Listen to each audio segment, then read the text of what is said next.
Hello guys, তোমরা সব কেমন আছো? আশা করি তোমরা খুব ভালো আছো। তোমাদের আশীর্বাদে আমিও খুব ভালো আছি। আজকে আমি তোমাদের জন্য একটা আমের রেসিপি নিয়ে এসেছি। চলো দেখা যাক। 4টে আমি বড় বড় আম নিয়ে নিয়েছি।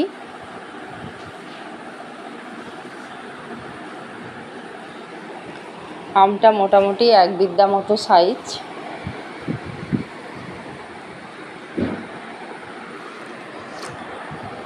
এই আমগুলো আমি সব খোলা ছাড়িয়ে নেব।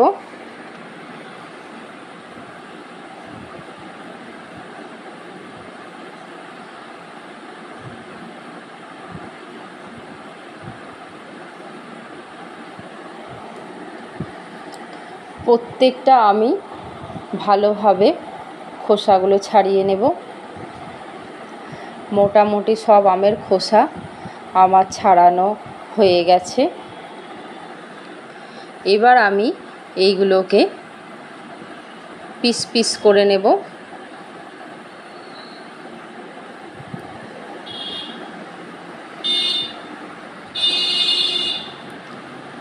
সব কটা আম আমি লম্বা লম্বা করে কেটে নেব।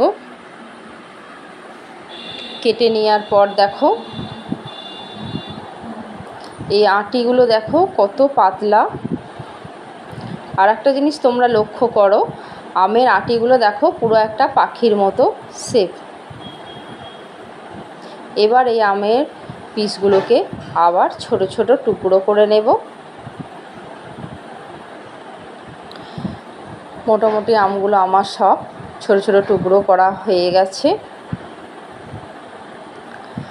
এরপরে আমি একটা মিক্সার জার নিয়ে নেব।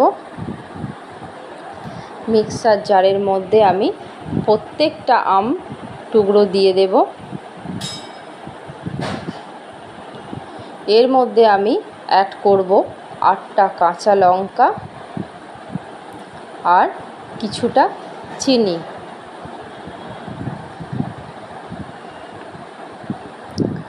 এই আমগুলোর আমি একটা পেস্ট বানিয়ে নেব।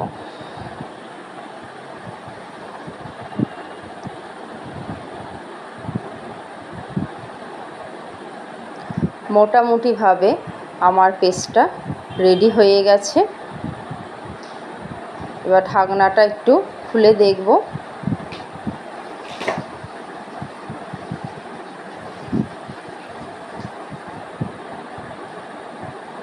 এরপর আমি একটা কড়াই বসিয়ে নেব।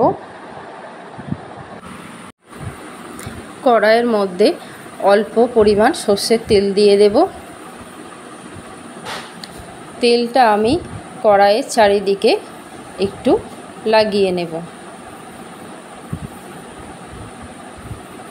এরপর যে আমটা পেস্ট করা রয়েছে সেটা কড়াইয়ের মধ্যে দিয়ে দিলাম।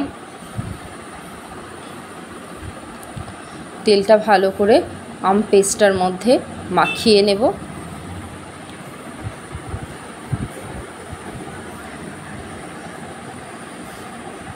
ভালোভাবে তেলটা আমার আমের মধ্যে মাখানো হয়ে গেছে। এরপর স্বাদ মতো লবণ দিয়ে দেব। লবণটা দেওয়ার সাথে সাথে দেখো একটা অন্যরকম কালার চলে এলো।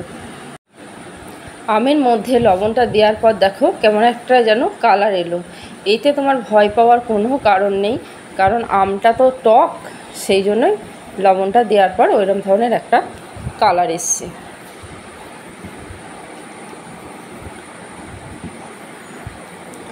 লবণটা দেওয়ার পর এবার আমি বড় কাপের 1 কাপ চিনি দিয়ে দেবো। চিনিটা দেওয়ার পর ভালোভাবে আমি নেড়ে চেড়ে নেব।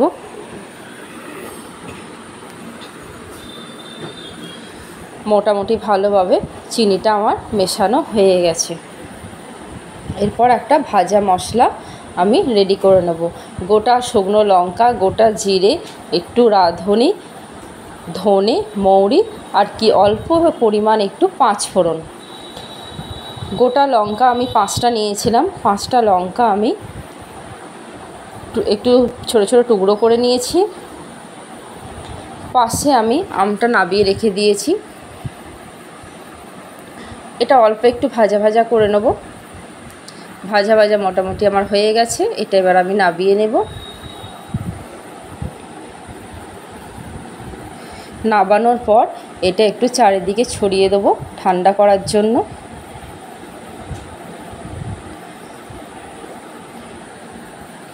মোটামুটি ঠান্ডা হয়ে গেছে। এবার এটাকে আমি গুঁড়ো করে নেব। মিক্সার নিয়ে নিয়েছি, এর মধ্যে ঢেলে দিচ্ছি। এবার এটা গুঁড়ো করব।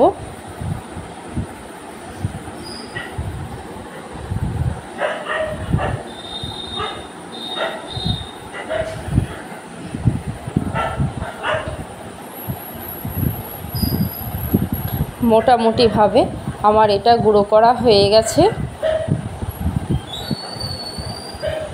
তার আগেই আমটা বসিয়ে দিয়েছিলাম।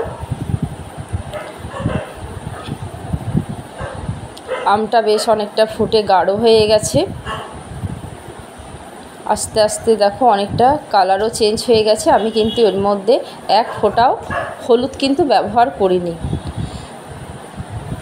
এবার আমি যে ভাজা মশলাটা করেছিলাম সেই ভাজা মশলাটা এবার আমি এর মধ্যে দিয়ে দেব। ভাজা মশলাটা আমি এখানেতে 1.5 চামচ দেব। তোমরা তোমাদের আমের পরিমাণ অনুযায়ী ভাজা মশলাটা দেবে। ভাজা মশলাটা এই আমটার মধ্যে ভালোভাবে মিশিয়ে নিতে হবে।